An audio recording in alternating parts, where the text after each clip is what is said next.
नान्तं विदाम्यहममी मुनयोऽग्रजास्ते माया बलस्य पुरुषस्य कुतो परेये गायन् गुणान् दशशताननयादिदेवः शेषाधुनापि समवस्यति नास्य पारम।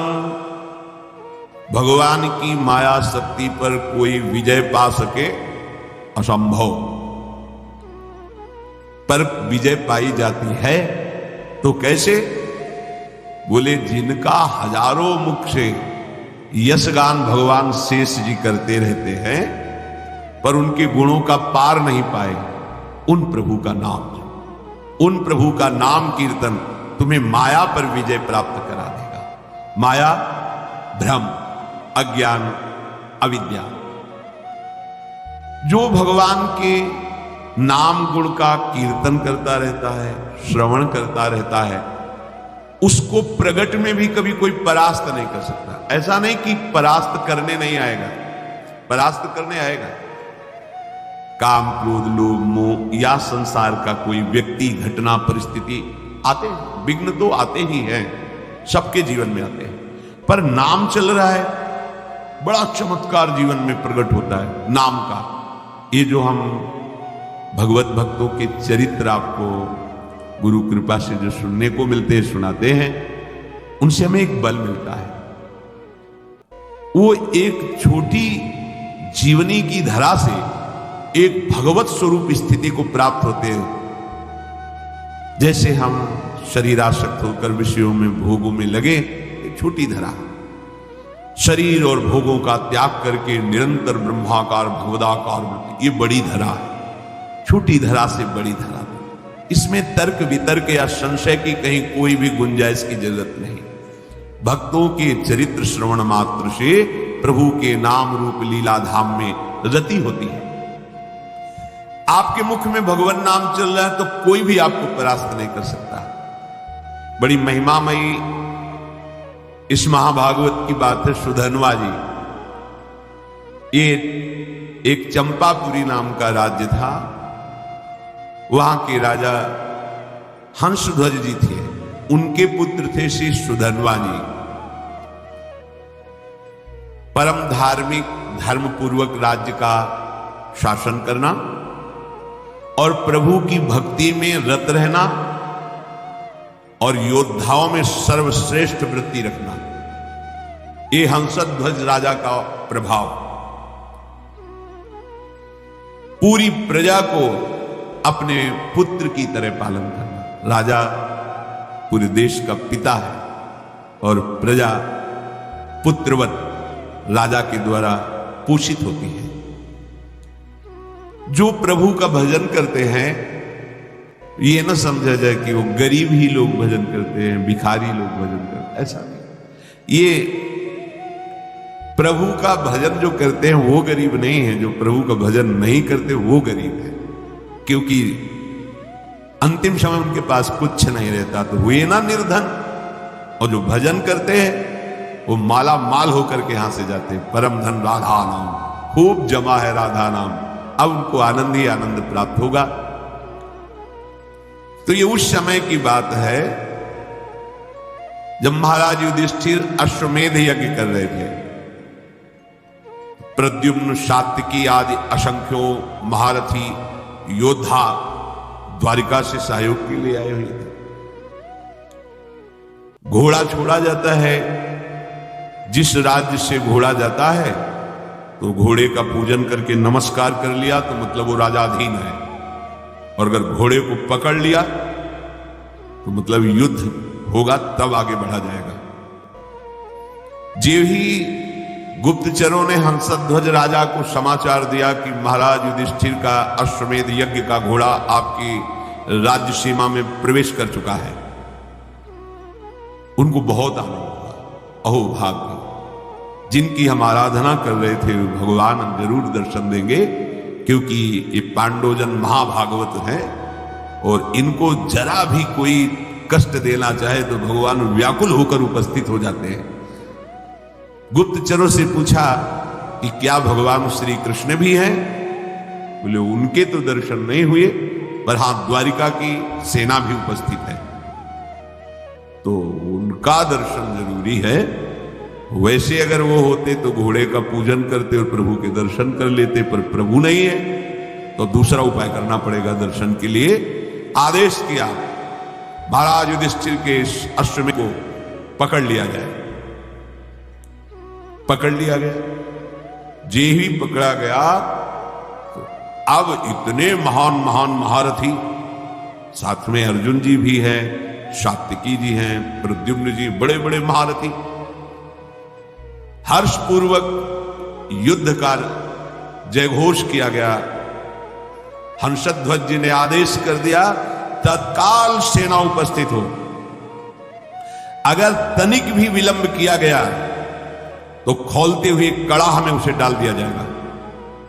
नगाड़े की ध्वनि पूरी होते होते पूरी सेना नगर के बाहर आ जानी चाहिए। ऐसा सावधान भी रहते हैं सैनिक, कभी भी राजा का आदेश हो जाए। स्वयं बड़े गजराज पर चढ़कर हंसध्वज भगवान श्री कृष्ण को प्रणाम करके मानसिक और अर्जुन से युद्ध करने के लिए आगे बढ़े। पूरे सैनिक सब तत्काल तैयार हुए, क्योंकि राजा की आज्ञा थी अगर विलंब हुए तो खोलते हुए तेल के कड़ाह में डाल दिया जाएगा।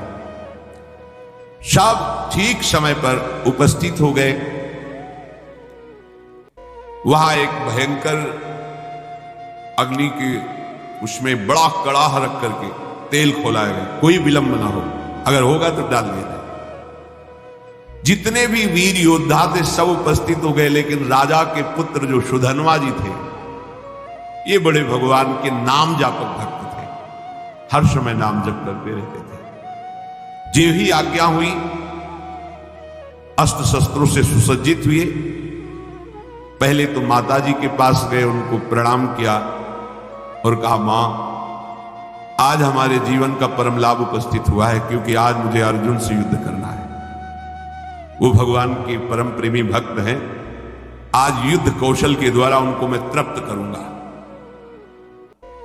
और ऐसा तृप्त करूंगा, उनको ऐसे व्याकुल करूंगा कि उनके सारथी का हमारे ऊपर नजर पड़े और कृपा दृष्टि पड़े। उनको आना पड़ेगा, पर हो सकता है हम वापस ना हुए, इसलिए आपसे आशीर्वाद मांगते हैं कि मेरे मन की जो कामना है कि अर्जुन को तृप्त करूं और भगवान का साक्षात्कार करूं, वो पूर्ण हो। इसके बाद माताजी को प्रणाम करने के बाद जब आगे बढ़ने लगे तो माताजी ने कहा बेटा, बड़े बड़े ऋषि मुनि जिन भगवान श्री कृष्ण का रात दिन ध्यान और गुणगान करते हैं, मुझे तो उनका दर्शन होना संभव लगता है, पर जब तुम अर्जुन को पीठ नहीं दिखाओगे तो जरूर उपस्थित होंगे, और जब तुम श्री कृष्ण का दर्शन कर लोगे तो मुझे श्री कृष्ण का धाम मिल जाएगा, क्योंकि शास्त्रों में लिखा है जो भगवत साक्षात्कार कर लेता है तो 21 पीढ़ियां भगवत धाम को जाती है। तो मैं तो नहीं देख पाऊंगी, पर भगवान के धाम को जाऊंगी, पर पीठ मत दिखाना। जाओ, हमारा आशीर्वाद है, विजयी हो। विजयी तुम्हारे मन में जो कामना है उसकी पूर्ति हो। सुधन्वा जी भी निकले तो उनकी बहन जी आई, तिलक लगाया, आरती की, विजय की कामना की। आगे बढ़े तो अभी कुछ ही समय पहले ब्याह हुआ था। प्रभावती नाम की पातिव्रत धर्म से युक्त पत्नी थी। मुस्कुराती हुई सामने आई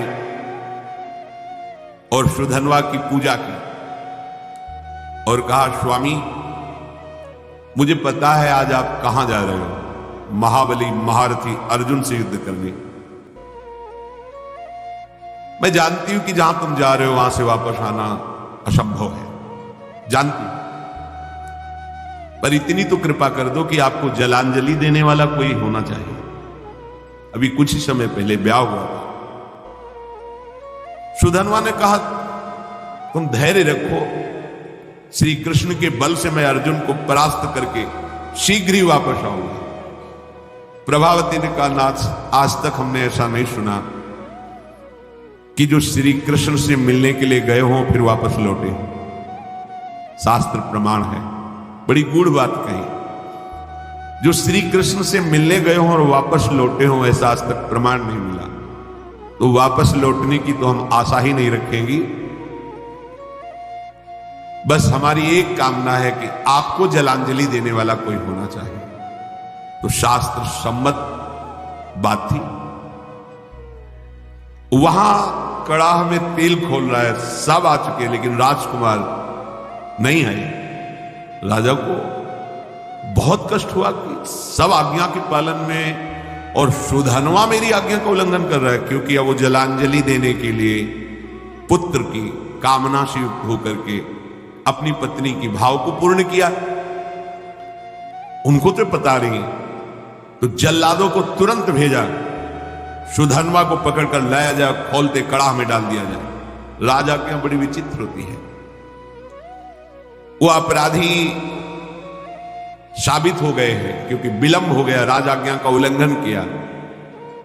जे ही राजा की आज्ञा हुई, वो जल्लाद प्रकृति के सैनिक तत्काल गए और सुधनवा स्नान आदि करके पवित्र होकर बाहर निकल रहे थे। तुरंत सुधनवा से कहा कि महाराज का आदेश है, आपको बंदी बना लिया जाए और कड़ाह में डाल दिया जाए, क्योंकि आप विलंब हुए हैं। उनका एक बार पिताजी के सामने तो पहुंचने दीजिए। गए, पिता को प्रणाम किया। हंसध्वज ने कहा, हमारी आज्ञा का उल्लंघन का जो निर्णय किया गया है वही इनके साथ बर्ताव किया जाए। जो शंख और लिखित नाम के आचार्य थे, उनके हर राजा के पास आचार्य कोटि के महापुरुष की सलाह मिलती थी। जैसे परम ज्ञानी जनक जी हैं, पर सदानंद जी विराजमान, चक्रवर्ती सम्राट महाराज दशरथ तो वशिष्ठ जी विराजमान, देवराज इंद्र तो बृहस्पति जी विराजमान। पहले ऐसा होता था कि सम्राटों के ऊपर, राजाओं के ऊपर महाराज विराजमान होते थे और कोई भी समस्या का समाधान उन्हीं से लिया जाता था। ये पुरोहित जो शंख और लिखित थे, ये जलते थे सुधनवा से, क्योंकि सुधनवा निरंतर नाम जप करते हुए भगवत आराधना में, ये उनको पसंद नहीं था। तो कई बार तर्क वितर्क किया था। अब उनको अवसर मिला। राजा हंसध्वज ने पूछा कि आचार्य प्रवर, आपका क्या आदेश है इस विषय में? उनका जो आपकी आज्ञा हुई उसका पालन किया जाए, अर्थात इनको खोलते हुए कड़ाह में डाला जाए।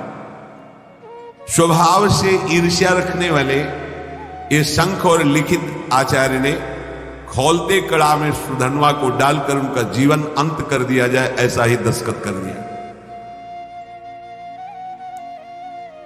यदि आप अपने पुत्र के मुंह में आकर के अब हमारी लिखित बात को काटते हैं तो हम दोनों आपको छोड़ देंगे, अब तो चांस नहीं। हंसध्वज ने तत्काल सैनिकों को आदेश किया, उठा करके डाल दो इनको खोलते हुए कड़ाह में। मंत्री समझाने की चेष्टा करे तो पुरोहित खिलाफ है। मंत्री के हृदय में भी बड़ा।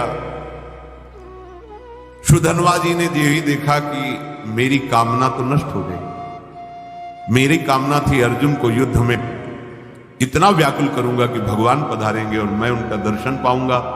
अब तो कड़ाह में डाल दिया जाएगा, तो चलो जय श्री भगवान की इच्छा। कड़ाह में जे ही डालने को सुधनवा ने कहा, हे गोविंद, हे मुकुंद, हे हरे, मुझे मरने का तो दुख है नहीं, क्योंकि मरने के लिए निकला ही हूं, पर मैं मरने के पहले आपका दर्शन चाहता था, आपकी दृष्टि में दृष्टि मिलाना चाहता था। आप अर्जुन के पक्ष में होकर मुझे कैसे देखते हैं ये देखना चाहता था, सो अधूरा रह गया। यदि अर्जुन के बाणों से बिंधता और आप हमारी तरफ देखते तब मुझे आनंद मिलता। ये कायरों की तरह मृत्यु होगी कि कड़ाह में डाल करके। प्रभु, यदि आप हम पर कृपा करते हैं तो मुझे जो कामना है उसकी पूर्ति होनी चाहिए। मरना तो है ही, पर ऐसे नहीं, ललकार करके अर्जुन को व्याकुल करके मरने की इच्छा है। युद्ध स्थल में अपने पराक्रम को दिखाते हुए बाणों से आपकी पूजा करूंगा, फिर प्राण त्यागूंगा तो मुझे संतोष होगा। गांडीव धनुष से छूटे हुए बाण जब हमारे हृदय को बेधेंगे तो मुझे आनंद प्राप्त होगा। यह है वीरों का मृत्यु की मांग करना। तो इनसे कम वीर नहीं होते भगवत भक्त।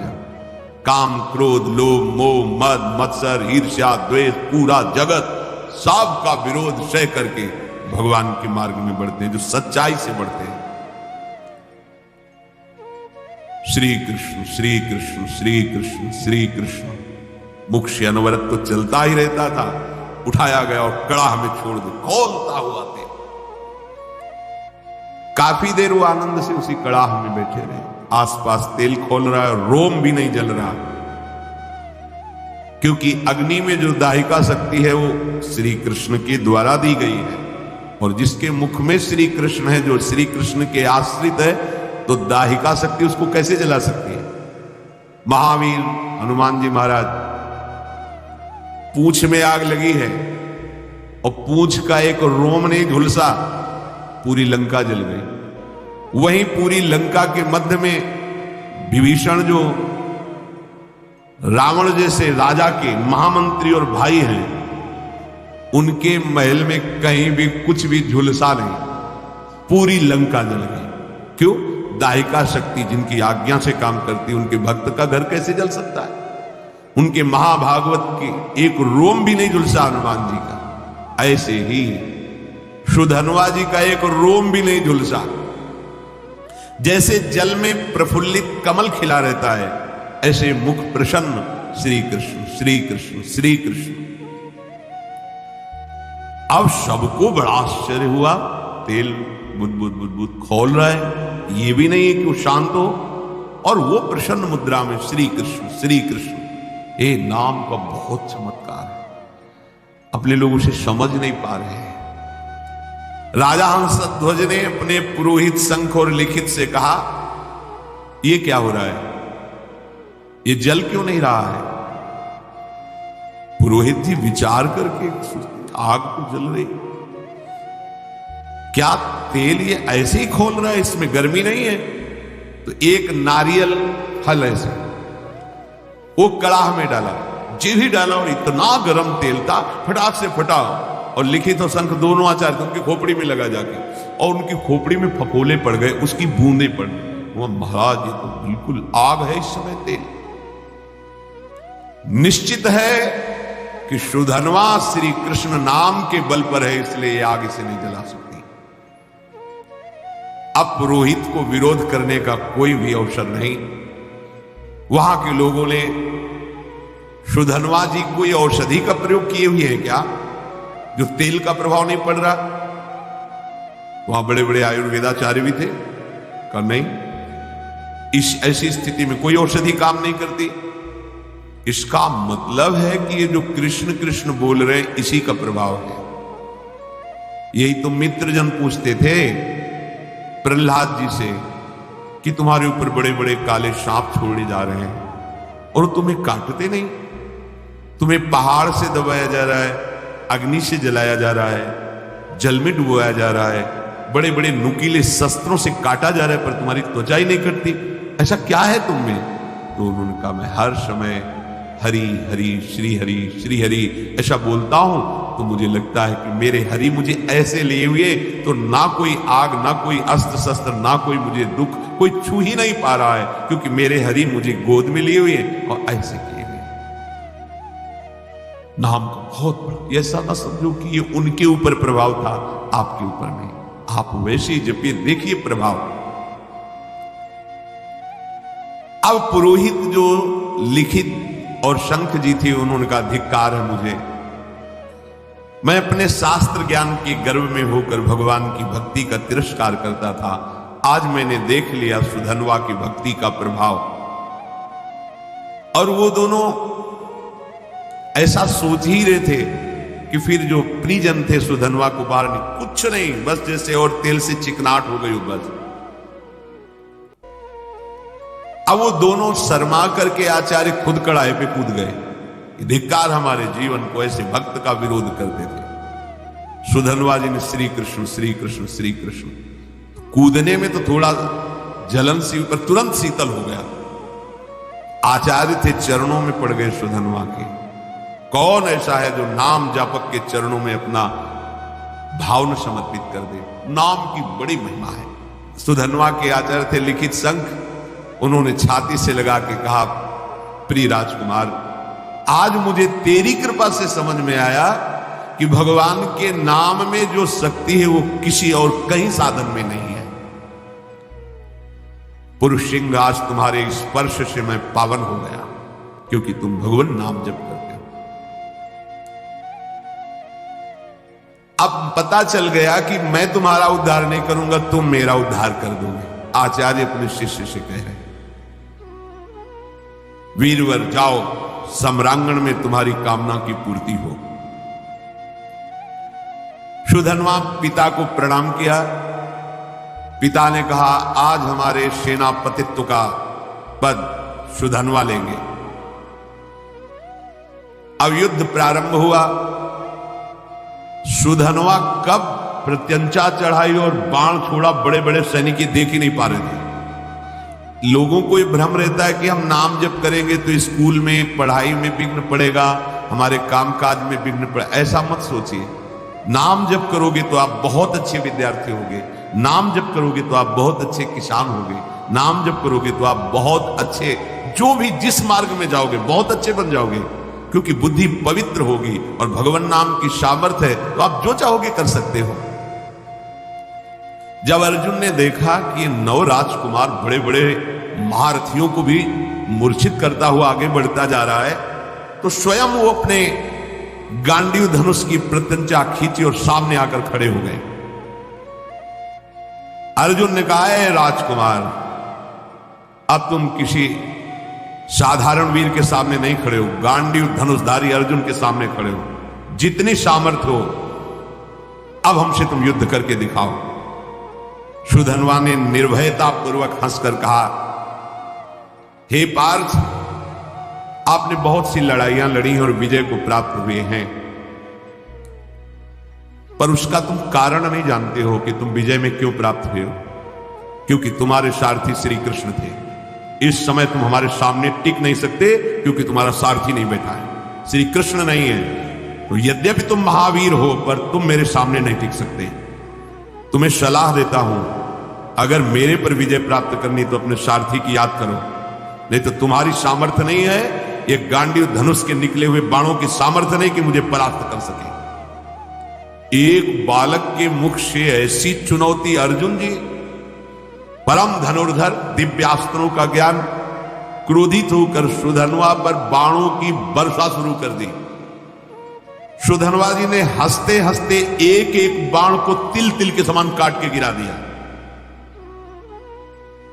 अर्जुन जी को लगा, आज तक ऐसा भी, बाणों को काट देना अलग बात, लेकिन हर बाण को तिल तिल काट दो, बाणों की वर्षा हो रही। बाणों को काटते हुए अपने बाणों से ध्वजा, धनुष, प्रत्यंचा सब पर चोट पहुंचा दी। सुधन्वा ने ध्वजा काट के गिरा दी, प्रत्यंचा काट दी, गांडीव पर प्रहार किया और अर्जुन के सारथी को भी घायल कर दिया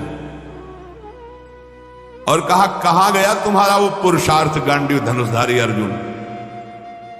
बिना प्रत्यंचा का धनुष, बिना ध्वजा का रथ, सारथी बेहोश। आश्चर्य में पड़ गए कि ऐसा वीर बालक तो हमने देखा ही नहीं। अब उनके मुख से हर समय चल रहा है जो भगवान का आदेश, मामनुस्मर युद्ध च कृष्ण कृष्ण कृष्ण कृष्ण। आप तो बहुत बड़ी बड़ी बातें कर रहे थे, देखा बालक का चमत्कार, मुझे बालक कह रहे थे, अब कहो तो आपको बाणों से घायल करके ऐसी दशा में पहुंचा दूं जो वीर पुरुषों को शोभा नहीं देती। अब भी अवसर है, याद करो अपने सारथी को और बुला लो, क्योंकि यही इच्छा थी कि एक बार श्री कृष्ण को देखो। अर्जुन को लगा कि जब इस हालत में पहुंचा दिया तो अगला बाण तो हमें मूर्छित करके गिरा देगा। जे ही स्मरण किया,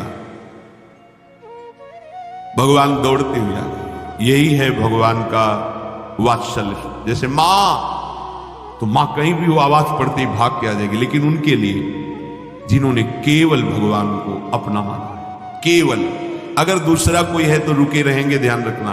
अगर दूसरा कोई बल नहीं है तो उसी समय आपको अनुभव होगा, आ गए प्रभु। जैसे द्रौपदी जी को अनुभव हुआ, वस्त्र रूप में आ गए प्रभु। मन ही मन भगवान को पुकारा, ते ही दया में भगवान दौड़ते हुए आए और सारथी जो मूर्छित था उसको हटाकर अर्जुन की घोड़े की जो बागडोर थी पकड़ ली। सुधनवा ने, क्योंकि पूरे जन्म में यही आशा थी एक बार दिन वो नील मेघ श्याम की कांति, अभयद भुज दंड मूल पीनंस सानुकूल, कनक निकस लसित कुल दामिनी दर की, ऐसे सुंदर नेत्र ऐसा पीता। पहले तो शोभा का पान करता रहा, जी भर के दर्शन किया, रथ से उतरा, प्रणाम मुद्रा में हुआ, क्योंकि आराध्य देव है। बस रोष में आके फिर रथ में, और पार्थ अब संकोच मत करना, तुम्हारी विजय होगी। ये देखो भगवत भक्तों का हृदय कैसा होता है, जिसके पक्ष में भगवान है, मैं कहता हूं तुम्हारी विजय होगी।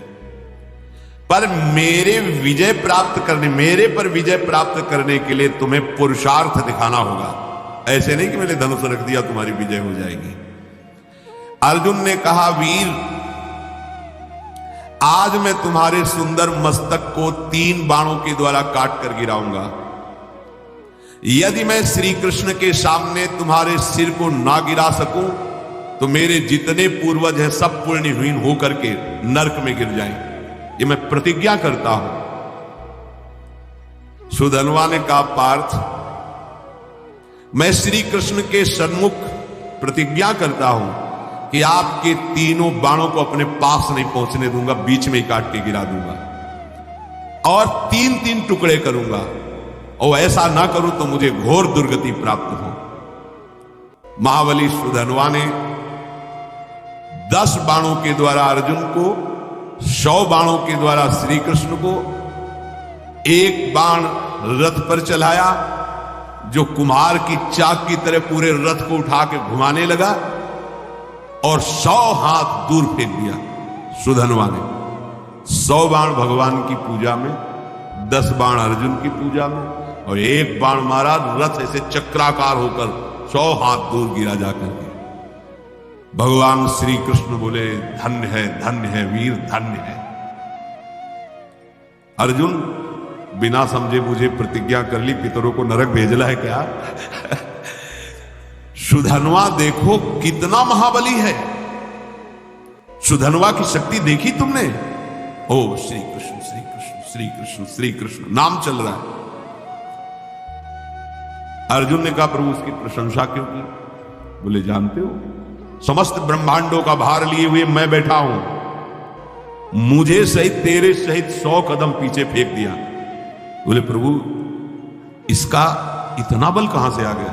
बोले, बहुत जोरदार है, तो निरंतर नाम जप कर रहा है, और दूसरा एक पत्नी व्रत है। बोले, ये एक सुदृढ़ पत्नी व्रत है, इसलिए हमको दूर फेंक दिया।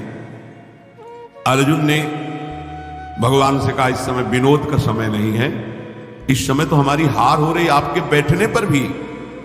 अब दिव्यास्त्र का संधान किया, काल को विराजमान किया बाण पे, संधान करके श्री कृष्णचंद्र ने कहा, गोवर्धन पर्वत उठाकर जो गोप गौओं की रक्षा की, उससे प्राप्त पुण्य मैं इस बाण पर विराजमान करता हूं। सुधनवा से कहा, बचो ये काल का बाण है। सुधनवा ने कहा, हमारे पास श्री कृष्ण नाम है जो काल का भी महाकाल है। देख लो, एक तरफ भगवान है, एक तरफ नाम है। ये देखो, उन्हीं का नाम है, एक तरफ भगवान, एक तरफ भगवान का नाम। सुधनवा ने जोर से उच्चारण किया, जय श्री कृष्ण, संधान किया, बाण के टुकड़े टुकड़े कर दिए। नाम का अद्भुत प्रभाव, टुकड़े टुकड़े कर दिए, और जोर जोर से जय श्री कृष्ण जय श्री कृष्ण जय श्री कृष्ण मंगलमय नामों का जोर जोर से उच्चारण। त्रैलोक्य के ऋषि मुनियों में हाहाकार मच गया। भगवान ने गिरिराज उठाने का पूरा पुण्य लगा दिया, और अर्जुन ने काल का संधान किया बाण पे, काल की भी चाल नहीं। ये नाम का प्रभाव देखो। भगवान ने अर्जुन से कहा, तुरंत दूसरा बाण निकालो, दिव्यास्त्र तो बढ़ता चला जा रहा है। भगवान ने उस बाण में अपनी बहुत सी शक्तियों का संधान किया। सुधनवा से कहा, अब जीत के दिखाओ। देखो भगवान क्या करे, समझ रहे हो?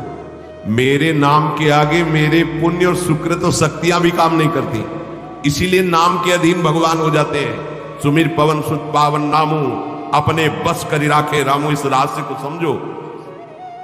सुधनवा ने कहा, अर्जुन अब मेरी प्रतिज्ञा सुनो, यदि मैं इस बाण को टुकड़े टुकड़े न कर दूं तो अरुंधति सहित महर्षि वशिष्ठ की ब्रह्म ऋषि की हत्या का पाप मुझे तुरंत लगे। सुधनवा ने तुरंत गोविंद कृष्णो बाण मारा। प्रबल पुरुषार्थ से चलाया हुआ अर्जुन का भगवान की शक्ति से संपन्न बाण 5 टुकड़े हो गए। भगवान का ये भी गया। ब्रह्मा इतना बड़ा शक्ति संधान किया, अर्जुन उदास होने लगे। प्रभु अब क्या होगा, तुम्हारी शक्ति भी इसमें थी, सब क्या। यही समझो, रहस्य समझो। भक्तों ने यही रहस्य समझा है। भगवान की भी रक्षा भगवान के नामों से यशोदा मैया और सब गोपियों ने की। बाल गोविंद की लीला में पढ़ के, अरे नाम इतना बड़ा है कि कहां लगे नाम बड़ाई, राम न सके नाम गुण गाई। तभी तो संत जन छाती चौड़ी करके घूमते, राधा राधा राधा। हमारे पास राधा नाम, हमारे पास कृष्ण नाम, गोविंद नाम है, मतलब प्रभु हमारे अधीन है। भगवान देखा कि अर्जुन निरुत्साहित हो रहे हैं तो 5 जन शंख बोले, और 5 शंख का नाद जो है ना, वो उत्साह वर्धन करने वाला होता है। 5 जन शंख बजाया और अर्जुन से कहा, अब बाण संधान करो। महामनस्वी अर्जुन ने तीसरा बाण हाथ में लिया और भगवान ने कहा कि जब मैं राम अवतार में राम जी बना था तो एक पत्नी व्रत रहा हूं उसमें। राम जी बहुत मर्यादा पुरुषोत्तम अवतार भगवान का, ये प्रेमावतार है, वो मर्यादा पुरुषोत्तम, यही प्रभु है। मैं उस सुकृत को इस बाण पर विराजमान करता हूं। फिर ब्रह्मा जी को आदेश किया पिछले भाग पर विराजमान हो, और काल को दोबारा आदेश किया अग्रभाग पर प्रतिष्ठित हो। और प्रभु ने कहा चलाओ बाण। ब्रह्मा जी, काल जी और वो पुण्य सुकृत रामावतार का है। सुधनवा प्रभु की तरफ देखा और मुस्कुराया। बड़ा प्रेममय प्रसंग है।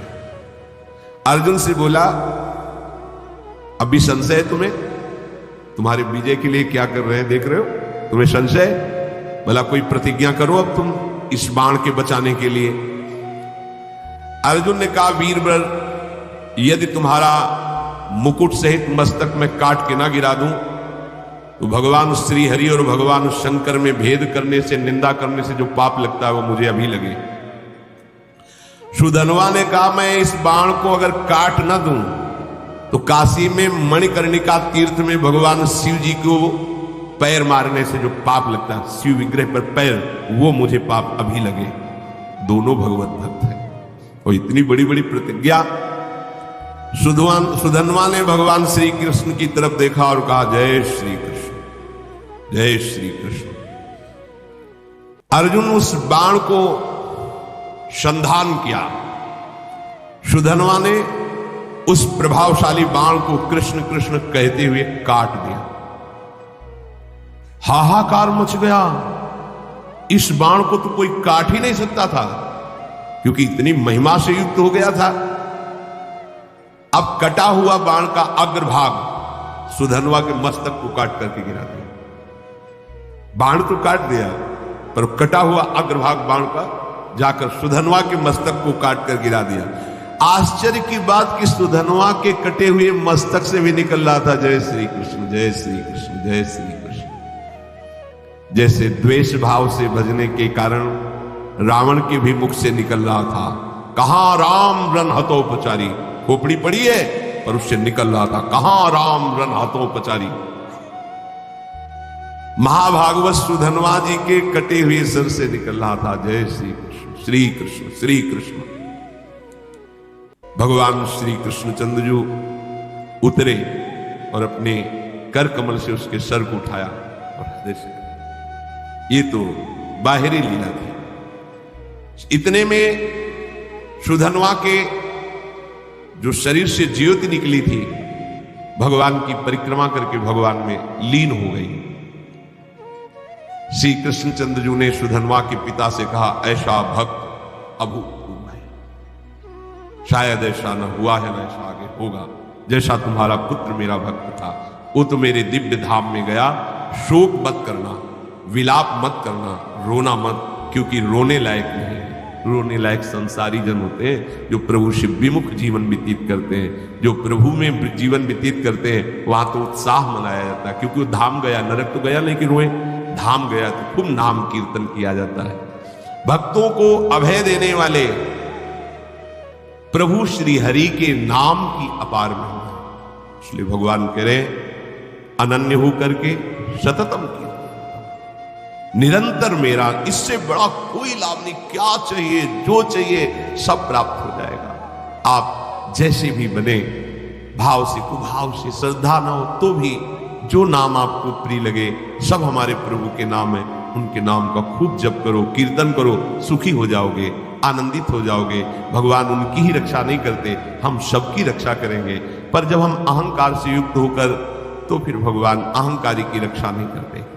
जो भगवान का आश्रय लेकर नाम जप करता है, भगवान